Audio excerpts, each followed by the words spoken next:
Esta imponente estructura en el oeste de Texas es todo lo que queda de un plató cinematográfico de Hollywood.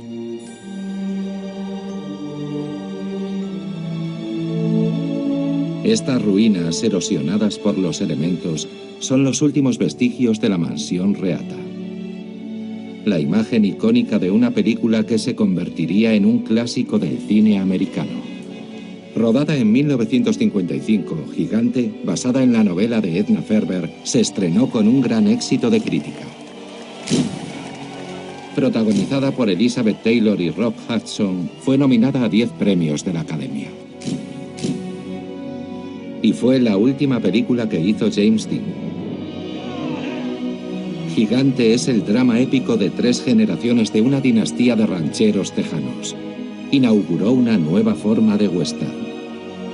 Su director, George Stevens, renovó el mito de la frontera, introduciendo temas como el poder y la codicia, el rol de la mujer y la intolerancia racial. Temas audaces y controvertidos para un país en pleno cambio.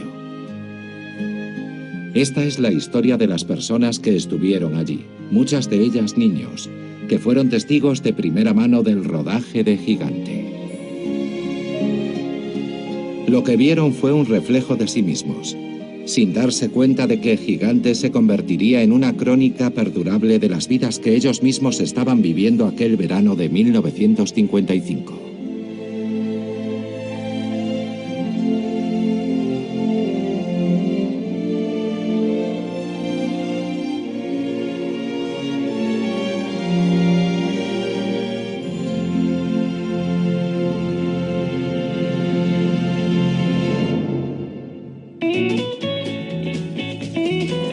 De junio de 1955.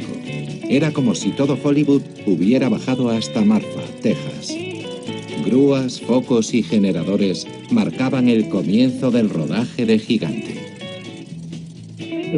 Una mañana se despertaron y ahí llega la infantería, ahí viene la caballería. Y llegaron las estrellas de cine a la ciudad, actores muy famosos. Llegaron en avión, aterrizaron aquí en el aeropuerto y hay artículos en la prensa que describen la llegada de Elizabeth Taylor y Rock Hudson. Los vecinos acudieron en tropel a recibirlos y luego desfilaron por el pueblo para darles la bienvenida.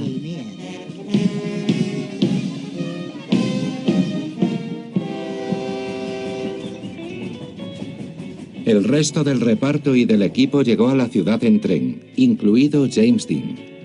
George Stevens Jr., de permiso en las fuerzas aéreas, visitó a su padre en el plató de Marfa. Cuando llegué había camiones, caravanas, carpas, actores. Se estaba rodando una película y eso era lo más destacado.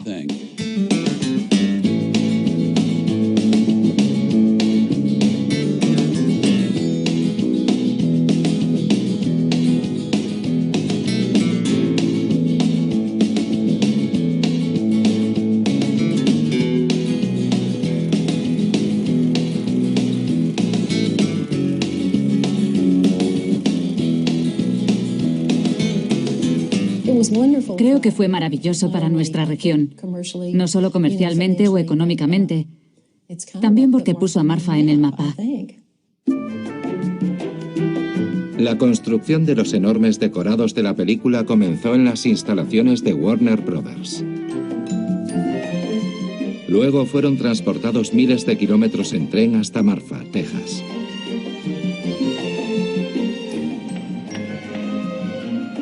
Reata, el fastuoso cuartel general del imperio ganadero, terminó de construirse en el plató. Boris Levin, un maravilloso diseñador de producción, diseñó aquella casa que expresaba tanto acerca de la película y que era una imagen impactante. Una enorme casa gótica completamente aislada en mitad de la llanura.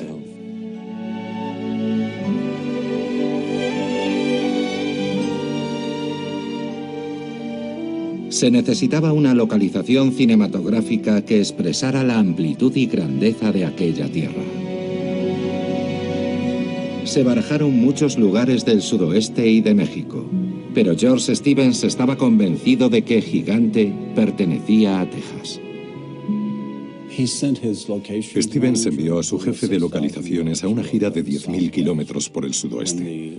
Finalmente, el equipo de localización llegó a Marfa, que está situada en una llanura con montañas en el horizonte. Era una imagen fascinante del oeste de Texas. George Stevens tomó la brillante decisión de rodar en Marfa, Texas, por el paisaje. Su extraordinario entorno desértico es una auténtica declaración de intenciones. Es un paisaje implacable.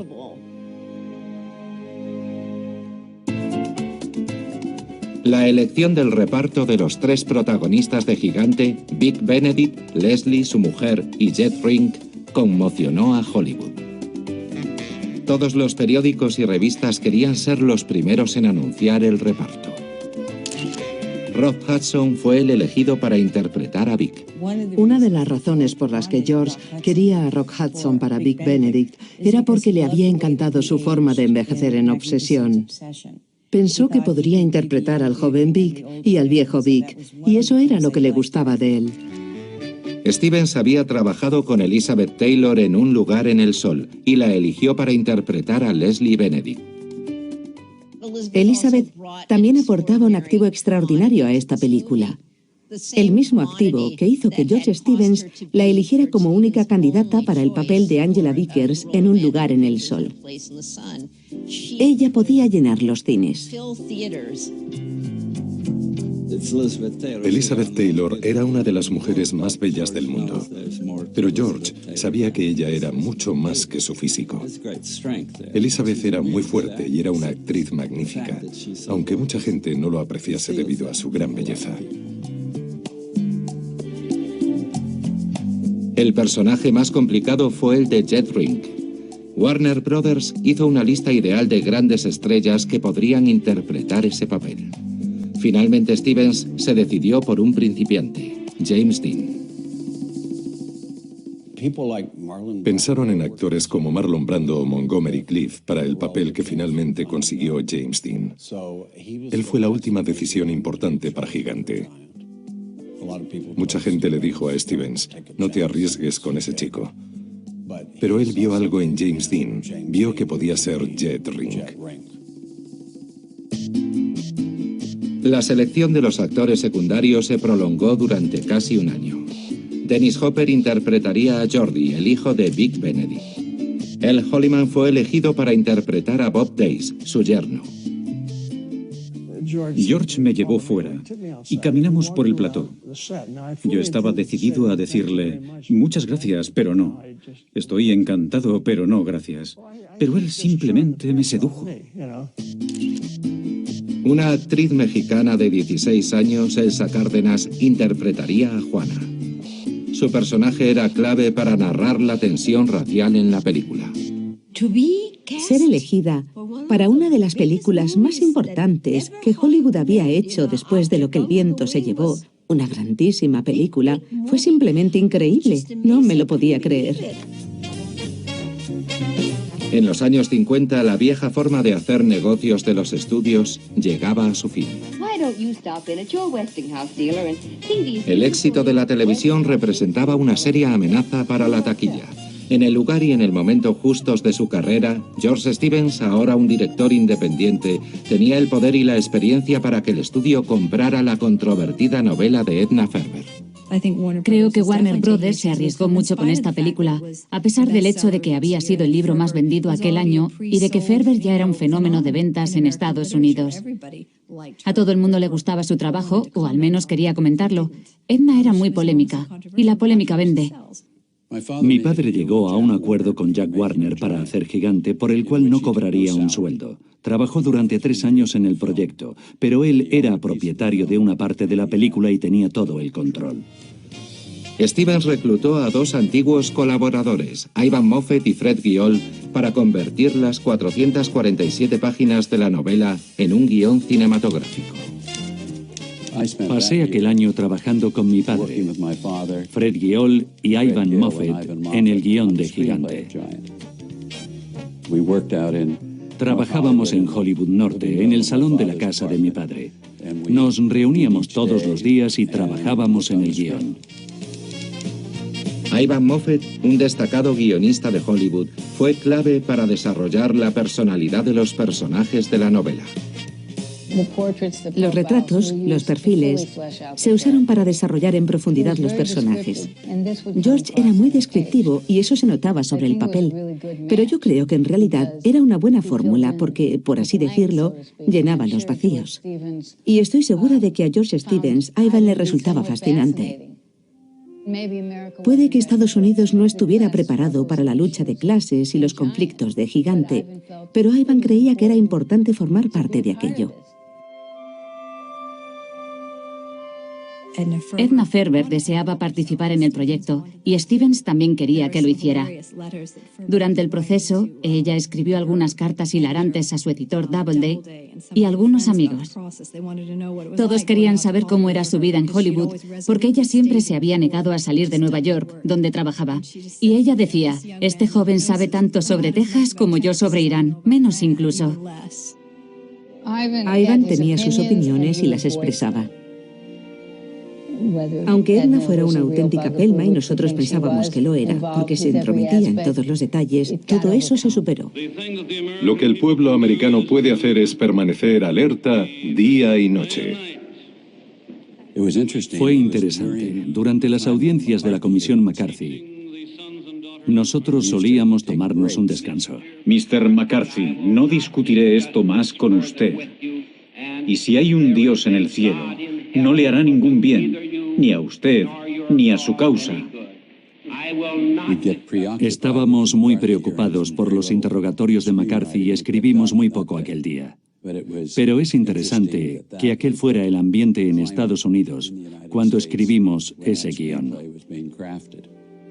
Edna Ferber leyó el guión y en algunas ocasiones comentó que estaba totalmente satisfecha con el resultado. Era una visión revisionista de Texas. Miraba desde dentro lo que estaba pasando. Y era un retrato oscuro de la narrativa estadounidense prototípica. Aquel era el guión que George Stevens quería rodar.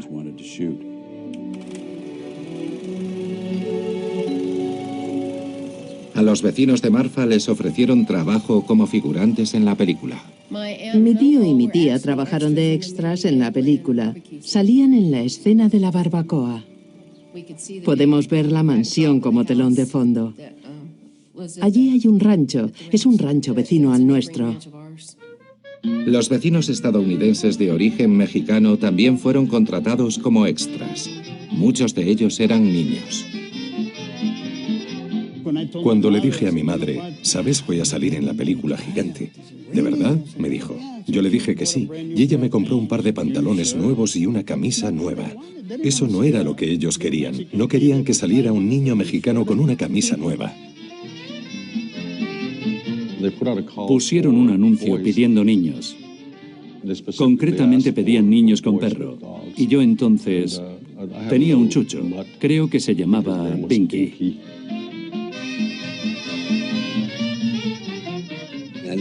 Una señora iba en su coche por la calle. Yo iba andando a la barbería. Ella paró y me preguntó si quería salir en la película. A algunos nos pidieron que nos quitáramos la camisa. Muchos años después escribí que, presumiblemente, querían que pareciéramos más mexicanos. Si hubiera sabido que era tan fácil ser actor, probablemente habría elegido ese camino y no el del periodismo. Querían plantas rodadoras. Creo que nos pagaban, ojalá me acordara, 25 centavos por planta, así que íbamos a por cardos rodadores. Cuanto más grandes, mejor. ¿Por qué? Cuando rodaban las tormentas de arena, tenían camiones enormes con motores de avión detrás y unas hélices enormes. Y cuando los ponían en marcha, lanzaban el polvo y de vez en cuando lanzaban una planta rodadora. Recuerdo que gané unos cuantos dólares así recogiendo esas plantas. Cuando Elizabeth y Rock Hudson llegan,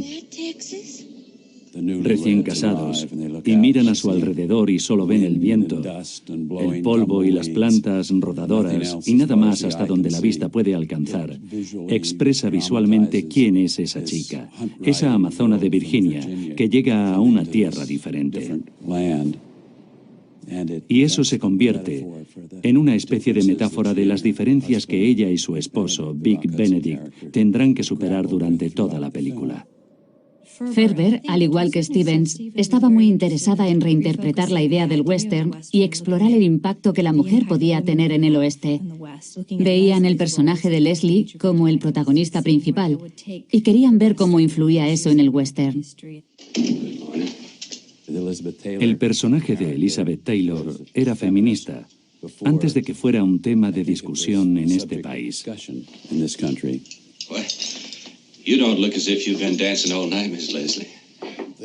Es su viaje, es su historia. Ella es básicamente una pionera del feminismo y hace todas las preguntas que nadie se atreve a hacer. We really stole Texas, didn't we, Mr. Benedict? I mean, away from Mexico. Ella no es un cliché feminista. We're just talking business. Just business. Oh, well, please don't mind me. Su belleza es deslumbrante.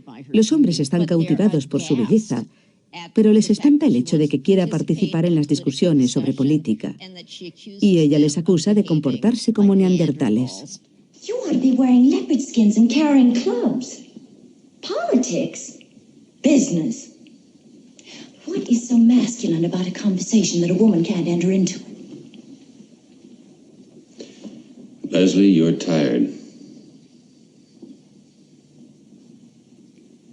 Perhaps I am. En cierto modo es la virginiana que llega al oeste. Ella es una recién llegada, una novata que viaja al oeste y siempre está cuestionando a Vic. Su forma de entender la historia de Texas, dónde encajan los estadounidenses de origen mexicano, ¿no robaron esa tierra durante la guerra con México? Él no quiere enfrentarse a eso, pero ella se dedica a leer, a aprender y a preguntar. Nacida en Kalamazoo, Michigan, en una familia judía, Edna Ferber comenzó su carrera como reportera de prensa antes de alcanzar el éxito como novelista. Edna escribió casi todos sus bestsellers en la ciudad de Nueva York, donde vivía. Ganadora de un premio Pulitzer, era conocida por sus personajes femeninos fuertes y sus novelas sobre la frontera americana. Edna pasó 2 años documentándose sobre la nueva riqueza del petróleo y el viejo negocio de la ganadería en Texas. La familia Clever la invitó a pasar una temporada en el Rancho King, famoso por sus cruces de ganado. Con 3.340 kilómetros cuadrados de extensión, era el rancho más grande de Texas. Una vez terminada, Edna Ferber tituló su novela Gigante. Edna conoció a muchas familias importantes, incluidos los Clever. Los Clever pensaban que ella había exagerado un poco acerca de su enorme riqueza, el despilfarro, la codicia, la inmensa riqueza de Glenn McCarthy y su hotel Shamrock, al que muchos consideraban la inspiración para el personaje de James Dean, Jet Ring. No es una opinión. La señorita Ferber escribió mi vida en esa historia. No me gustó la historia sobre Texas. ¿Por qué no? Bueno, creo que era un libro oportunista. En el departamento legal del estudio estaban muy nerviosos. No querían enojar a personas como Glenn McCarthy, porque podían demostrar que Ferber se había inspirado en ellos para crear sus personajes y podían demandar al estudio por difamación. Algunos atacaron a Edna por su condición de judía, y ella respondió escribiendo a sus amigos: «Esto es material nazi. Nunca me había enfrentado a algo así. Son increíblemente antisemitas. Y no solo porque soy judía, también porque soy mujer. Y no es la primera vez. ¿Por qué pasa esto cada vez que escribo sobre el oeste?». George Stevens prestó especial atención al tema de la discriminación en la novela de Edna Ferber. George vio cómo vivían realmente aquellos mexicanos. Él los vio trabajando en los pozos. Creo que cuando vio aquello pensó: debemos enseñar esto. La llegada de Gigante a Marfa captó la atención de toda la ciudad. Cuando anunciaron que vendrían grandes estrellas, todo el mundo se alegró mucho. Los mexicanos, los anglos, todos. Mi padre abrió el plató para que pudiéramos recibir a todos los visitantes que quisieran ver el rodaje. Cada vez que rodaban había una multitud mirando. George dijo que todas esas personas eran de la prensa, que todos hablarían de Gigante. Y así fue. Lo que hizo fue realmente genial. Nos pasábamos allí horas y horas y hablábamos con ellos. Cuando rodaban teníamos que estar muy callados. Nos quedábamos atrás y disfrutábamos viendo cómo hacían la película.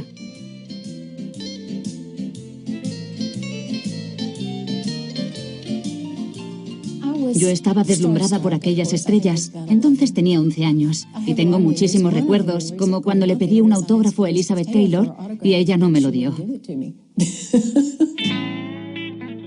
Los exteriores se rodaron en el rancho Evans. Yo fui al rodaje un día. Estaban grabando una escena James Dean y Elizabeth Taylor. Y estaban los dos allí fuera bajo un sol de justicia. Estábamos atravesando una sequía muy dura, una de las peores que hemos tenido nunca. Muchos hombres trabajaban en el rodaje acarreando agua y haciendo todo tipo de trabajos. En una ocasión, volviendo del rodaje, yo llevaba el coche lleno de amigas y de repente nos adelantó James Dean, que venía del plató. Nos adelantó a toda velocidad. Y delante había una pequeña colina. Cuando llegamos arriba, estaba parada a un lado. Nos saludó con la mano, se subió al coche y se marchó. Elizabeth Taylor y Rock Hudson se alojaron aquí, en Marfa, en 2 casas vecinas. Y todas las noches Elizabeth Taylor cruzaba la calle en negligé y cenaba con él en el jardín de atrás. Y se convirtió en una costumbre que la gente pasara para intentar ver algo. Y los niños trepaban a la valla para mirar. Este es el guión original de Marfa. Nacida en Alemania, Wallicek, una novia de guerra que entonces vivía en El Paso, Texas, fue contratada como parte del equipo de catering. Los actores y todo el equipo adoraban a Wally, que entonces tenía 26 años. Y Stevens le concedió acceso especial al plató. Esta cámara. Le pregunté al señor Stevens si podía hacer algunas fotos. Y él me dijo, por supuesto, Wally, haz todas las fotos que puedas. Ningún visitante podía acercarse tanto. Me dijo, te dejo que te acerques todo lo que quieras detrás de la cámara. No tosas, porque la cámara lo grabaría. Y yo le prometí que no lo haría. Todo el mundo estaba en El Paisano. Era el sitio donde pasaba todo. Todos íbamos allí y nos sentábamos en los coches. Aparcábamos, nos sentábamos en el coche y esperábamos a que salieran y se acercaran.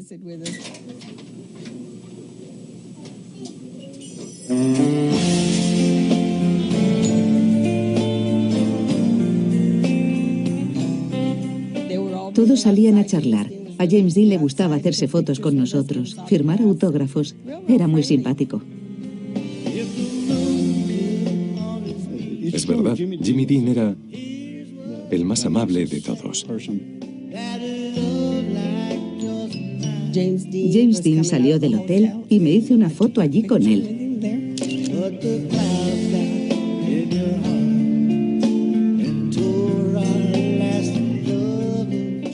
Siempre que salíamos, Jimmy y yo llevábamos 8 o 10 Coca-Colas. Les encantaba la Coca-Cola.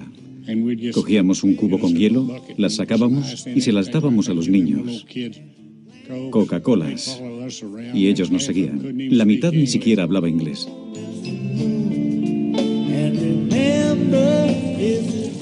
A pocos kilómetros del plató principal se encuentra el pequeño pueblo de Valentine, donde se filmó a los trabajadores mexicanos de Reata. Aquí Jet Ring presenta a Leslie a la familia de Ángel Obregón. Them's your neighbors live there. Them kids there. Them's your ranch people. Irónicamente, es Jet quien da a Leslie su primera lección sobre cómo los mexicanos americanos son explotados. Él la lleva a conocer a Ángel Obregón y a su madre. Y es él quien, hasta cierto punto, despierta su conciencia social, a pesar de que él cree tanto como Vic en este sistema de segregación racial. No puedo explicarlo, porque yo estaba deseando conocer a esas estrellas como todo el mundo. Y George Stevens me preguntó, me dijo, ¿de dónde eres? Yo le dije, de Augsburgo, Alemania, y él me dijo, sí, lo sé, yo estuve allí. Durante la Segunda Guerra Mundial, el director de Hollywood George Stevens se convirtió en el teniente coronel George Stevens. Renunció a su carrera cinematográfica, se alistó en el ejército y dirigió la unidad de fotografía del ejército durante la guerra en Europa. Stevens conoció a Ivan Moffett durante la guerra. Él también se había alistado en el cuerpo de comunicaciones y trabajó a las órdenes de Stevens como escritor. Fue allí donde se convirtieron en amigos para toda la vida.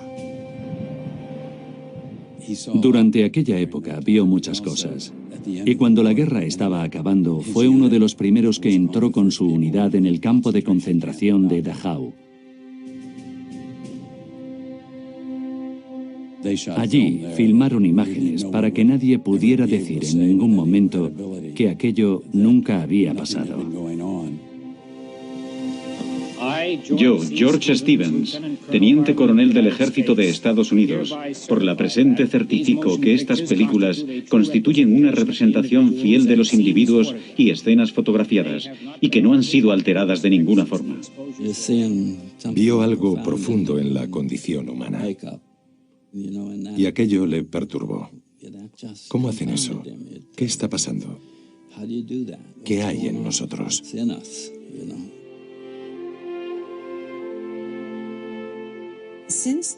Después de la guerra, él empezó a darle vueltas a la idea de que Estados Unidos podía ser un lienzo para las ideas. Antes de la guerra, hacía comedias y solo intentaba ascender en el escalafón. Pero después de la guerra se concienció. Él quería hacer una película que comprometiera a la gente, y así, comprometiendo al público, quizá pudiera conseguir que la gente tomara conciencia sobre cómo funcionaba el mundo. Esa era la dirección que él iba a seguir para tener la posibilidad de transmitir los derechos humanos y sus convicciones.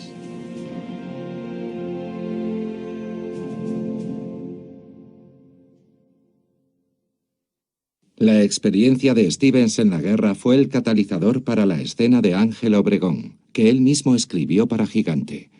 Ángel Obregón había crecido en el rancho Benedict. En Gigante se puede ver el regreso a casa de Ángel, interpretado por Sal Mineo, y también el de Bob Days, el yerno de Vic, interpretado por Elle Holliman. Los dos, Bob Days y Ángel Obregón, han ido a luchar en la Segunda Guerra Mundial. Yo volvía a casa después de haber luchado en la guerra. Volvía en el tren, ya licenciado, y todo el pueblo estaba allí. Está maravillosamente contado.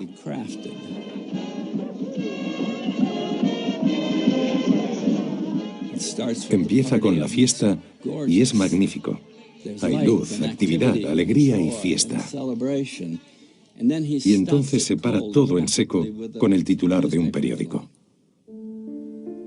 Y continúa con el regreso a casa de Ángel Obregón.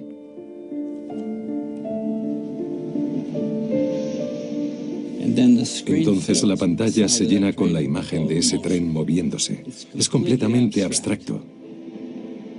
Y desaparece. Y en la pantalla ya no hay ningún movimiento. Solo ves ese paisaje maravilloso y un ataúd. Y luego, desde tu perspectiva, un soldado veterano.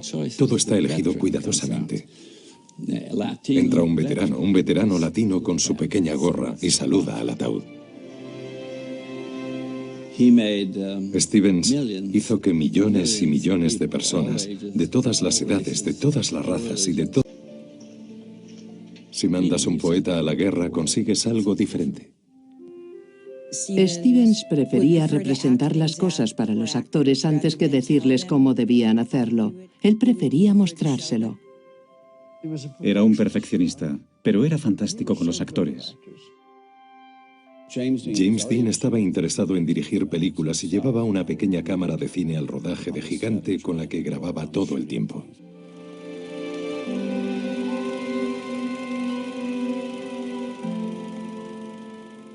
A Dean le fascinaba dirigir tanto como interpretar.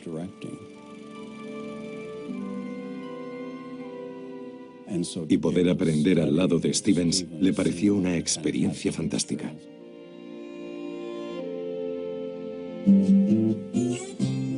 Robert Hinkle, el instructor de acento de Gigante, pasó días enseñando a Dean el acento tejano.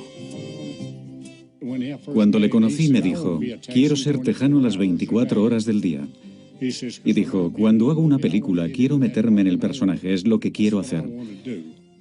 Quiero ser ese personaje hasta que acabe la película. Así que le dije, bien, eso podemos arreglarlo. Mercedes McCambridge interpretaba a la hermana de Vic, Luz. En la película, Luz muere en un accidente montando a caballo. Ella estaba muy unida a Jet Rink y le deja un trozo de tierra en su testamento. Él la llama Pequeña Reata. Una de las escenas más evocadoras de la película es cuando él acaba de recibir la herencia de Luz, ese pequeño trozo de tierra sin ningún valor. Y le vemos caminando solo, atravesando y marcando su territorio con mucho cuidado.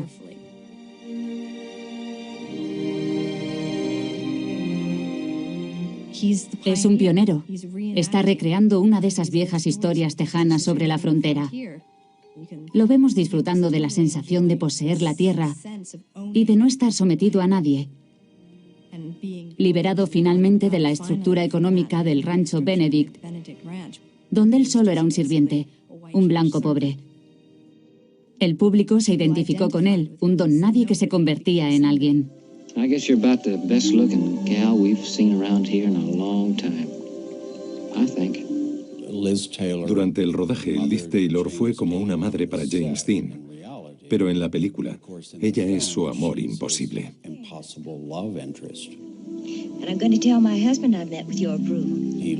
Él ama a la mujer con la que está casado Rock Hudson, pero no puede tenerla.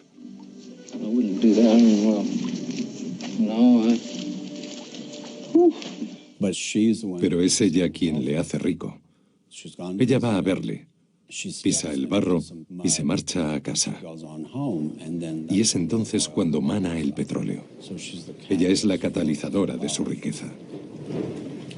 Ahora él es más rico que su marido, Rock Hudson. Pero ella no va a dejar a Rock por él.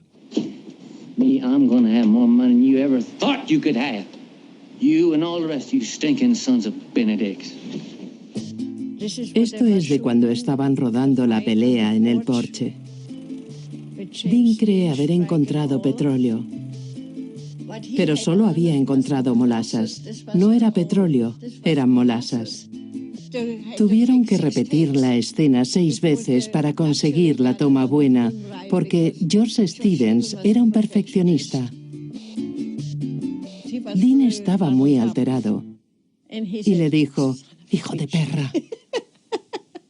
Y George Stevens dijo, «Una más». Ese no era el estilo de interpretación de James Dean. Él era muy intuitivo. Podía encontrar la acción, la forma de interpretar su diálogo en 2 o 3 tomas. Y eso era lo que él quería hacer. Por eso detestaba ese estilo de dirección. Vic, you should have shot that fellow a long time ago. Now he's too rich to kill. Con su padre en California incapaz de cuidar de él y una madre que murió muy joven, James Dean creció en Fairmount, Indiana, con su tía y su tío, que eran cuáqueros. Los cuáqueros no intentan educar a sus hijos de una forma especial. Por supuesto, tienen algunas reglas generales sobre la conducta social correcta, pero en lo que a la elección de profesión se refiere, Dean solo tenía que perseguir sus sueños, y él ya había demostrado su talento en las clases de teatro del instituto.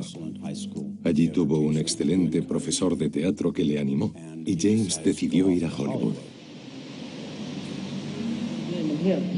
Well, I know now. It's hard for you, Junior, but now look here. Now look. Now you look. I have made up my mind, Pop.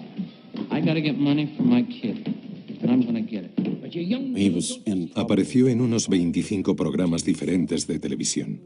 Yo creo que fue entonces cuando James Dean empezó a tomar conciencia. I'm sorry, but I don't seem to... Mathers. Yeah, Walter Mathers. I'm from Marietta, Ohio. Oh, you're from out of town, too. Yeah. So are we. We just came down for the day to visit Miss Woodley. There's this horse.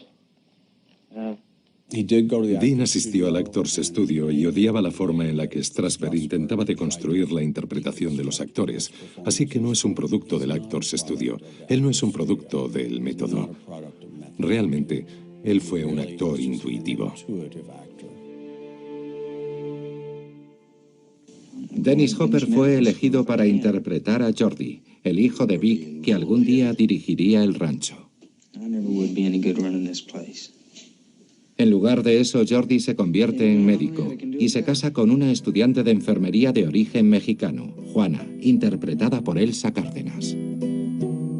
Su matrimonio con una mujer de origen mexicano es como un terremoto para la familia Benedict. A mí me daba un poco de miedo hacerlo. Por los mexicanos, por mi país. Porque yo no sabía si iban a entender por qué esa discriminación. Y a veces solo estás haciendo un papel. Y para mí era un papel muy importante. A Elsa le sorprendió la cantidad de maquillaje que usaron para oscurecer su piel. Ellos intentaban que yo pareciera más oscura, que resultara un poco más mexicana, tal como ellos imaginaban que eran los mexicanos.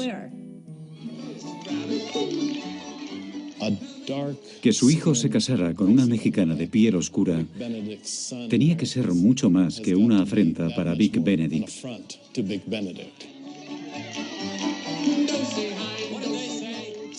De forma que cuando su hijo se casa con una mujer de piel oscura, se enfrenta a toda la familia.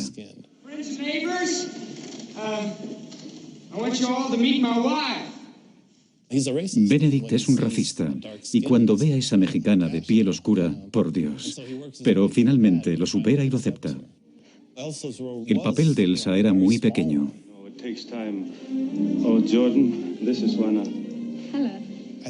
Creo que ella destaca a pesar de la relativa brevedad de su papel, solo con su presencia. Está llena de dignidad y es muy hermosa y muy contenida. Su interpretación no resulta estereotipada.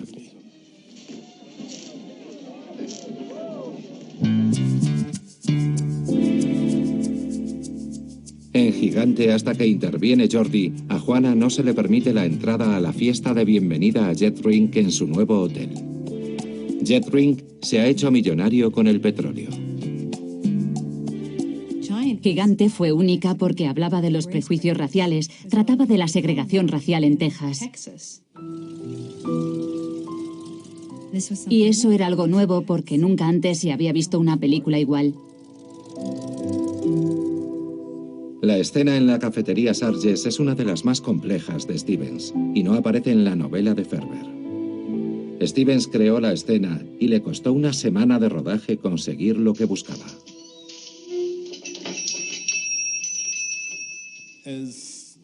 Como mexicanos americanos, la vemos como nuestra historia, y es una historia sobre la discriminación a la que hemos estado sometidos y que sufríamos especialmente en el sudoeste. Y era una historia que rara vez podías ver en los medios, y desde luego nunca en una producción épica de gran presupuesto de Hollywood. Your money's no good here. Come on, let's go. You too. Hold on a minute. Ese es el momento clave de la película. Es la transformación final del personaje de Big Benedict.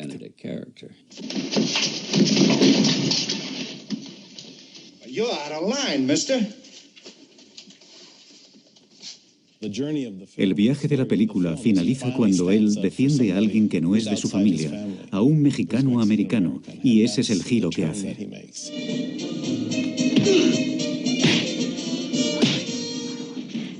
La cuestión es que Big Benedict pierde, pero eso no nos importó a los mexicanos-americanos, porque alguien había hecho algo, alguien se había levantado y luchado contra todo eso.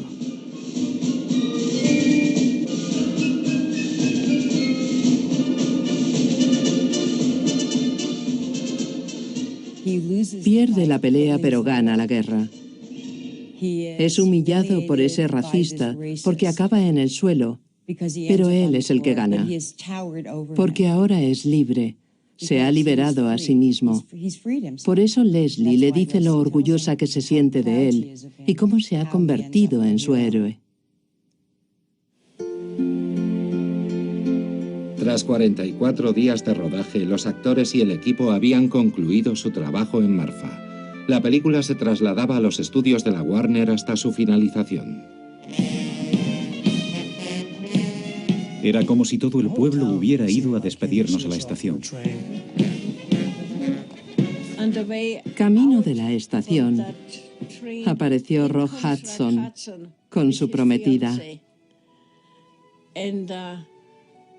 Y yo alcé los ojos, me puse así, de puntillas, y le di un besazo en la mejilla. Y él me dio un abrazo, y así fue como me despedí de él.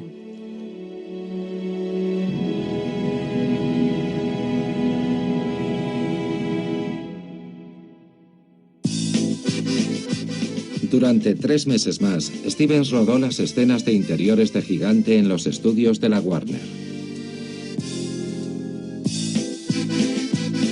Tras 114 días de rodaje y miles de metros de película, la fotografía principal estaba terminada. Cuando Stevens entraba en aquella sala de montaje, no salía en meses. Y realmente era allí donde su creatividad entraba en acción. Él era un montador brillante.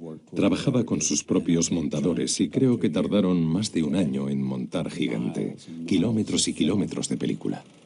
Él era fantástico, y los kilómetros de metraje que había rodado eran suficientes para hacer 2 o 3 películas. Liv Taylor y Rock Hudson estaban allí viendo el material sin editar. En la Warner, James Dean tenía que grabar las últimas tomas de sus diálogos. Dean se tomó un fin de semana libre para participar en una carrera de coches. Le pidió a su padre que le acompañara, pero sus compromisos se lo impidieron. Dean se había inscrito para una carrera en Salinas, California, muy cerca al norte de San Francisco. Le encantaba la velocidad y había tenido motos desde sus tiempos en Fairmount.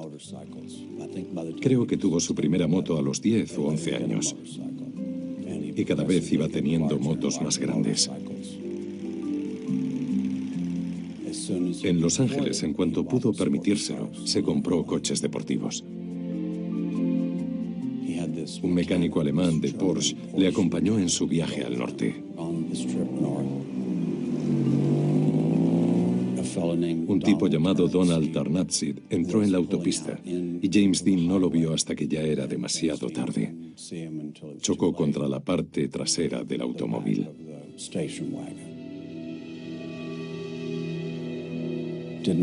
El otro conductor no murió, pero James Dean se rompió el cuello y murió al instante. Su mecánico alemán salió despedido del coche y estuvo en el hospital casi un año. George Stevens estaba trabajando en el plató. Estábamos en la sala de montaje y él dijo, parad todo. Encendieron la luz y nos lo dijo. Le dije que Jimmy había muerto y se lo conté todo. Liz empezó a gritar. Estaba destrozada. Elizabeth Taylor rompió a llorar. Rompió a llorar. Todos salimos del plató llorando. Parábamos, llorábamos, y cuando alguien decía algo, todos rompíamos a llorar otra vez. Cuando murió se me partió el corazón. Fue muy duro ver eso. Yo no me lo podía creer, porque él estaba lleno de vida y tenía un montón de ideas. Amaba su trabajo. Amaba su trabajo y entonces pasó eso. Aún sigo rezando algún rosario por él. Aún lo hago. Ferber y Dean se llevaban de maravilla. Hay algunas imágenes maravillosas del rodaje de la película en las que aparecen charlando y riéndose. Yo creo que a ella le fascinaba su habilidad para transmitir su carisma y a la vez inseguridad. Ella adoraba a Dean. Creo que a él le pagaron poco más de $18.000 por su trabajo, mientras que Elizabeth y Rock recibieron casi $200.000 cada uno. Le dieron calderilla, pero ella pensaba que él era genial. Le gustaba el hecho de que, al igual que su personaje, Dean fuera un principiante, que fuera un joven airado, que representara algo nuevo y poderoso.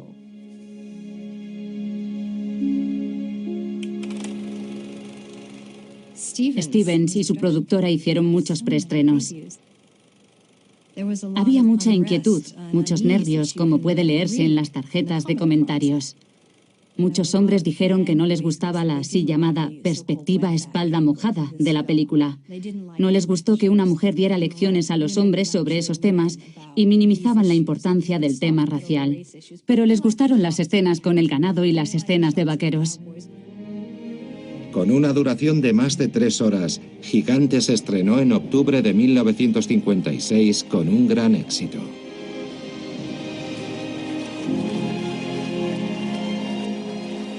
El New York Times la calificó como la mejor película del año. Gigante se estrenó en 2 galas llenas de estrellas, la primera en Nueva York y la semana siguiente en Hollywood. Algunos admiradores de James Dean acudieron creyendo que su muerte solo había sido una treta publicitaria y esperando que reapareciera en el estreno. Su decepción fue patente cuando no apareció. La ira de Texas cayó sobre Gigante. Los periódicos se llenaron de comentarios. Un lector escribió que llenaría la pantalla del cine de agujeros de balas si la película se estrenaba en Texas. El semanario Newsweek escribió: el tema de la segregación racial en Gigante irritará a muchos tejanos y a muchos otros que no lo son. Recuerdo que gran parte de la prensa decía: él nos deja en muy mal lugar a los tejanos y cosas parecidas. Sí, nosotros oímos eso, pero nunca lo hicieron. Cuando vieron la película les gustó tanto que no podían aguantarlo. Mucha gente escribió sobre Gigante. Decían: menos mal que no es como el libro. Es un retrato más suave de Texas. Es una mirada heroica a ese gran estado. Nadie tiroteó las pantallas de cine en Texas, pero sí hubo larguísimas colas en Houston. Los aficionados al cine esperaron 2 horas en Dallas, y en Austin Gigante batió el récord de taquilla. También obtuvo un éxito enorme cuando se estrenó en el extranjero. En Italia y en Alemania batió récords de taquilla.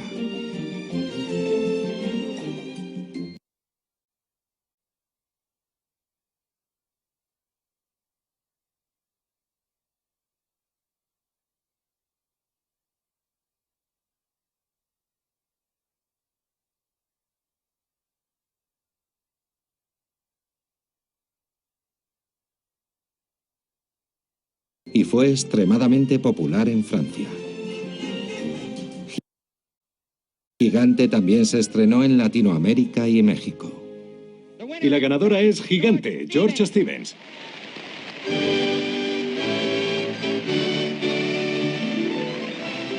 Gigante obtuvo 10 nominaciones a los premios de la Academia. George Stevens ganó el Oscar al mejor director.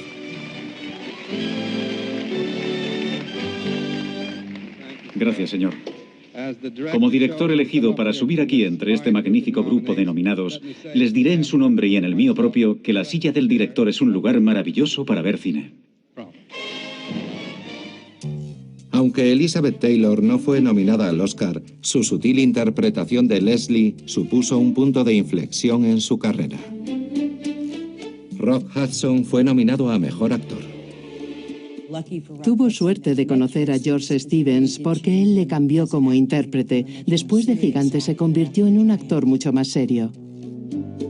Ivan Moffett y Fred Guiol fueron nominados al Mejor Guión Adaptado. Y James Dean fue nominado con carácter póstumo a Mejor Actor. Vemos Gigante y pensamos, sí, es la última película de James Dean. Para mí y para mucha gente es bastante desafortunado, aunque su interpretación sea brillante, pero nos hace olvidar la razón por la que Ferber escribió su novela y por la que quería verla en la pantalla como la película más popular de aquel año. Ella quería mostrar un grave problema social. Creo que cuando Dean murió, ella se sintió un poco asqueada por el culto que se montó a su alrededor. Ella le había conocido como persona y después vio la forma en la que se comercializó y transformó en los medios y le pareció muy triste. Para una película con tantas escenas dramáticas y tantos grandes espacios abiertos, es muy interesante que termine como el pequeño retrato de esa pareja, ahora abuelos, y que en el corralito, delante de ellos, haya una niñita rubia y un niñito hispano. Y Rock Hudson tiene que reconocer que los dos son sus nietos y el futuro de la gran familia Benedict. Ellos son su familia, son sus descendientes. Ellos son el futuro de Texas. Y yo creo firmemente que George Stevens puso esa última imagen intencionadamente. Han pasado más de 50 años desde que Gigante se rodó en Marfa. Como una de las últimas supervivientes del reparto, Elsa Cárdenas y su productor fueron invitados a viajar a Marfa desde Ciudad de México. ¿Cuánto ha cambiado? Elsa no había vuelto desde el rodaje de Gigante en 1955. Me encanta, me encanta.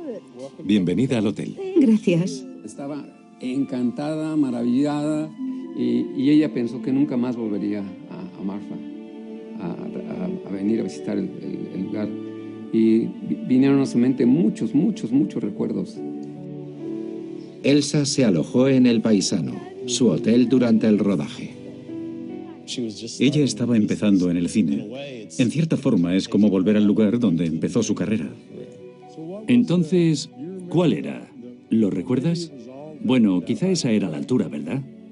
Un poco más alto que eso. Me entristece. Ah, sí, pero el tejado... Ver todos esos postes, sin nada más. Me puso muy triste recordar a todas aquellas personas que conocí aquí y que ya no están en este mundo. Todos han muerto. Casi todos han muerto. Esto es de Elsa Cárdenas. Lo leo tal como lo escribió. Esta película ha supuesto mucho para mí. Primero porque he conocido gente maravillosa como tú y os recordaré toda mi vida.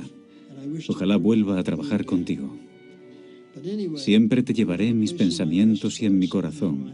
Atentamente, Elsa Cárdenas. Ella es adorable, es una mujer muy dulce. Ya quedamos muy pocos. ¿Te das cuenta, Boy?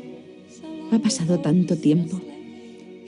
Ella es, en cierto modo, un símbolo para los mexicanos americanos. Es uno de esos personajes que de verdad ayudan a contar esa historia que es tan importante para nosotros.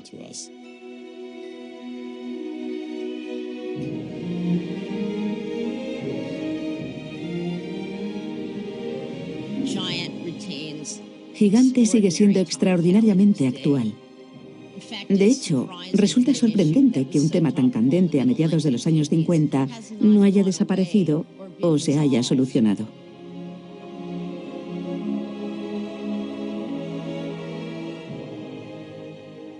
Hace 50 o 60 años las cosas eran muy diferentes, pero una película como Gigante sigue siendo tan relevante hoy como lo ha sido siempre, porque es una ventana al pasado y a nuestra situación actual.